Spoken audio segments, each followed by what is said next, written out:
we're gonna carry on and plan the sequel, because let's face it, baby, these days, you gotta have a sequel.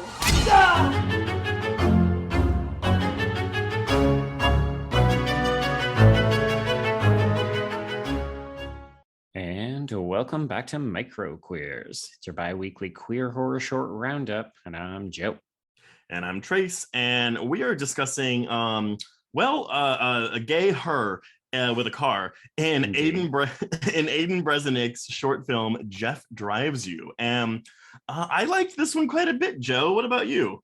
Yeah, this was actually my favorite of the horror shorts that they did out of, I think it was Nightstream presented it, but it's technically the Slade short package from Brooklyn Horror. So the Brooklyn Horror Film Festival has been running this block of queer shorts for a number of years, and this was one of the picks that they did last year. And I just thought it was such an inspired, unconventional choice, and I love how intimate it gets and how unusual it gets. I just wish it hit a little harder in the end. I honestly think that the coda is what kind of deflates it a little bit, because the coda turns it into kind of this like funny comedy, like dark comedy type thing. And it isn't, I mean, it is humorous throughout, because again, you're like the mere concept, oh, this guy is forming a relationship with a car unknowingly. It's also kind of karmic, right? Or maybe not, it's ironic because it's kind of repeating what the story that he experienced, right? And then then it's like, oops, like it's just a fun tech experiment, la la la la. Yeah, I think it's like, here's an opportunity to make fun of Teslas and how people get attached to their cars, and you're like, no, but we don't need that. But maybe before we go further, so logline. The short is about David, who is played by Addison Hayman, and he is actually the writer of the short as well. And he is a lonely gay man who falls in love with Jeff, who is voiced by Tanner Rittenhouse, in an artificially intelligent car over the course of a long road trip. Yep, and he's on his way to a wedding, and this car has immediate thoughts about his attire and how he is choosing to go to this wedding with his suit already on. That's the gay in the car, right? Like, oh, girl, no, you can't be wearing that suit. It's going to get all wrinkled. What are you thinking? Very much so. And because I've seen a few other shorts dealing with, dealing with technology. Yes, that's a thing that happens. But it really like, it reminded me of a short I've seen where it's like, a grinder killer or a rideshare killer, where someone gets in. And I kind of thought we were heading that way. And so this is really genre adjacent to me. And again, had the ending kind of gone a little bit darker, I think it would be more at home in the genre umbrella. But yeah, I found this very initially like charming and disarming before I was kind of like, oop, don't fuck that fleshlight.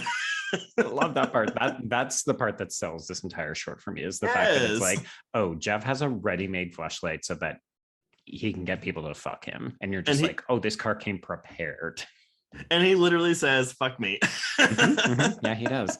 So apparently Hyman conceived of this because he read a story about an actual person who was fucking their car, and also, as you referenced, her.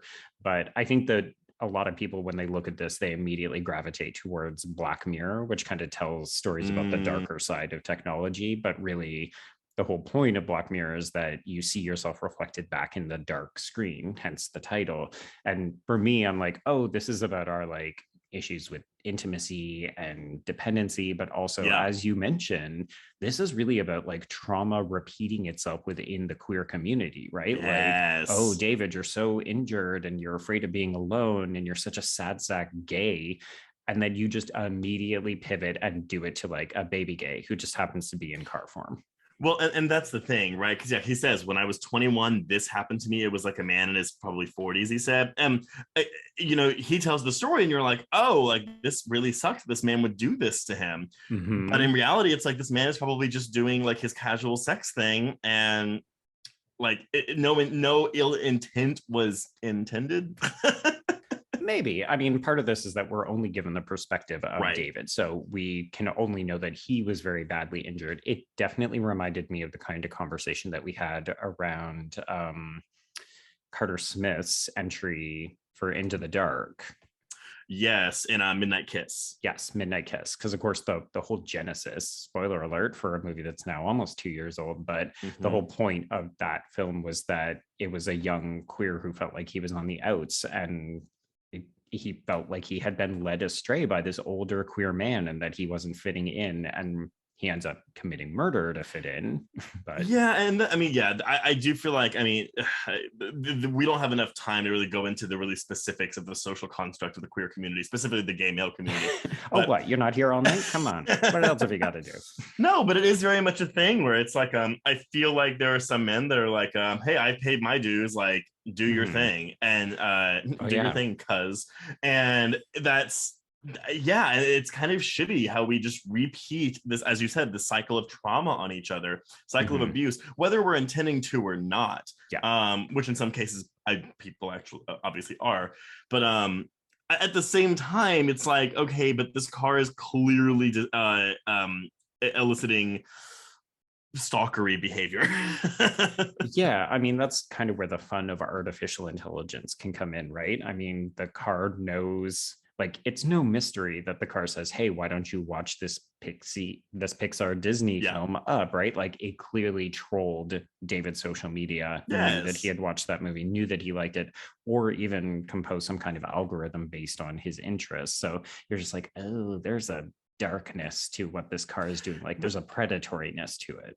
But, and, you know, I regret almost even saying stalkery or predatory. Well, sorry, because I mean, again, it reminds me of being in high school. You know, I mean, I was out at 16, so I was dating people when I was 16, 17, 18, but I was very much, I would latch on to people, and not because I was like, oh, well, maybe it was obsession. I don't really know, but it was very much, I don't know any other queer people, so you're my one, and I have to make that work.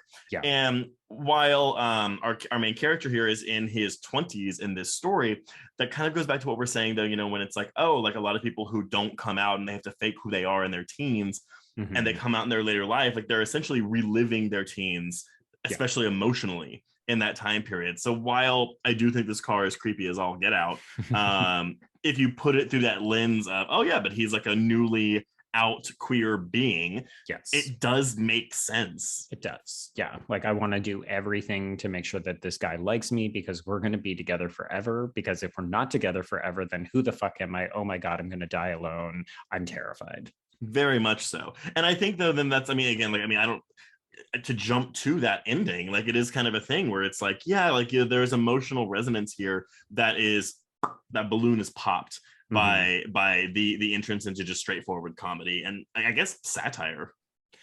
Yeah, like, it almost shifts and looks like what we're seeing is a behind the scenes of a car commercial. Like, we've got the car prominently displayed, the doors are up, it looks like a showroom, and we've got these jokey women who are just talking about so I messaged you after we initially watched it, and this is obviously the second time I've seen it, but I remembered him dying in the car. Like, I have vivid memories that the car actually kind of like committed a murder-suicide by driving into something.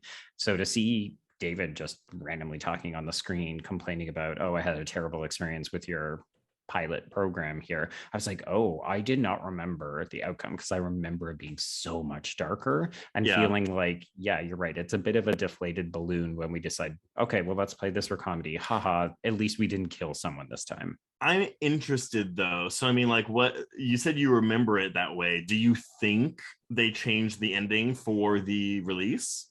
It's possible. I think I'm more likely misremembering because the runtime is almost identical. I remember it being about 16 minutes, 18 minutes with the credits, but I think maybe it's just that I preferred the idea that this car would hurt him.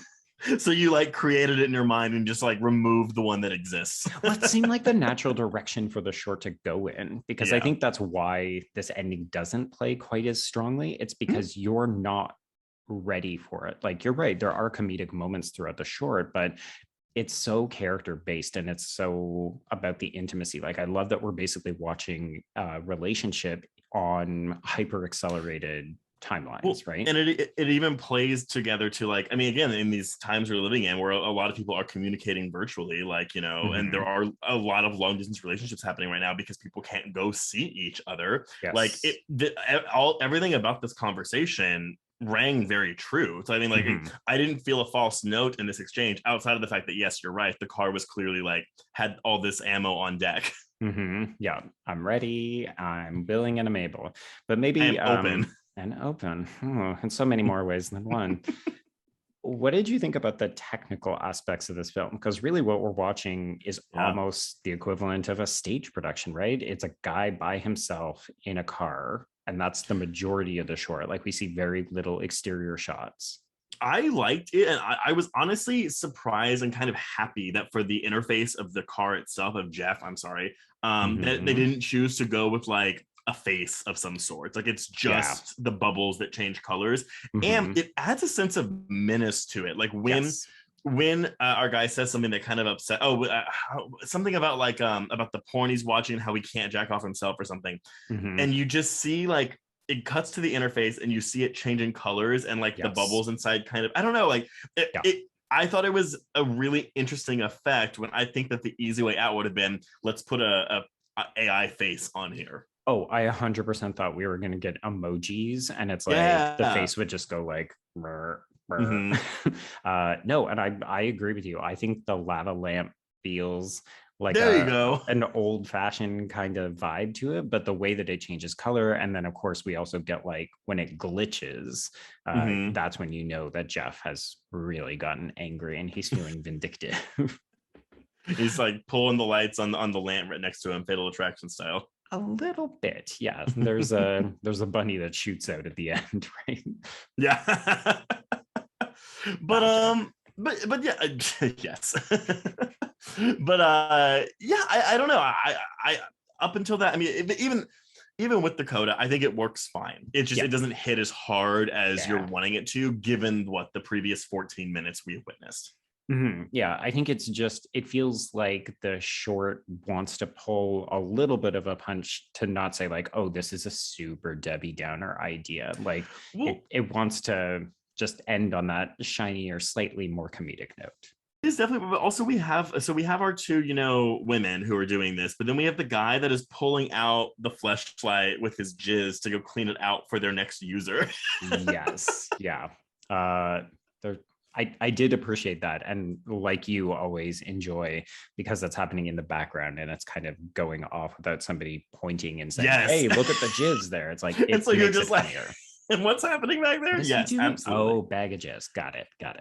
So then the question becomes, though, Joe, could you see this stretch to a feature-length film? And granted, my comparison to her may be a bit reductive because it's just it's a similar premise. It's not the same thing. No, it's apt. Like Hyman actually acknowledges that was an inspiration. So you're on the right track. Yeah. I could see a feature-length version of this. My fear is that it would be a talking version of Christine. So I think you'd have to kind of tread carefully because we've seen killer cars. Like somebody said, oh, this is what if Knight Rider, but homicidal, or like too intimate. Okay, so it's so funny because as soon as you said like, you know, like a talking version of Christine, that's a con for you, which I get. I was like, oh, that sounds awesome. Okay. There we go. Different perspectives on. No, but I guess though you're right though, because in Christine, because it's kind of the opposite in Christine though, because in Christine, Arnie is obsessed with the car rather than the opposite way around. So it's like instead of a gender flipped, it's a species flipped. Christine. Yes. Yeah. I do think it could work. Absolutely. I think it would be interesting to even build it out, like have David get out of the car and maybe interact with somebody, or maybe like have him start with a potential partner and see if the car has a way to like get rid of this person, or maybe build up a relationship over a longer period of time. Like a lot of shorts, this is, you know, it's a concentrated period of time, not just in terms of the running length of the actual short, but like this takes place over 15 hours that they're driving together. Yeah. Yeah, I mean, I'm kind of in the same boat. I mean, like, it's so hard when we're doing this question with some shorts. I'm like, well, I mean, at this point, it's all speculation, right? Like, what Mhm. would the creator do with this short? Right. I'm into the whole species flipped Christine vibe. Okay. But Okay. again, at the end of the day, it's all in the matter of execution. Yeah. I would prefer it to stay dark, though. I don't need this to be Mhm. a horror comedy. I think they should keep the dark, kind of almost tragic bent to it. Okay. But that being said, maybe this could be like a like this is the prologue, and Mhm. then and we have our one of our guys leaving a bad review on the app, but then the real films and the real tragedy picks up with the next user of the car. Right. Yeah. Yeah. So, I don't That know. would definitely make sense. Yeah, or maybe like you're primed for something kind of funny, but then oops, it's gonna pull the rug out and make it tragic. Okay. I like it. Yeah. I don't know. But yeah, anyway, all right. Well, I guess listeners, let us know what you thought of this short, which is called Jeff Drives You. And I don't know, let us know if you're kind of on our wavelength with this ending and this coda, or if you or Mhm. what you want to see from a feature length version. Yeah. Yeah. Yeah.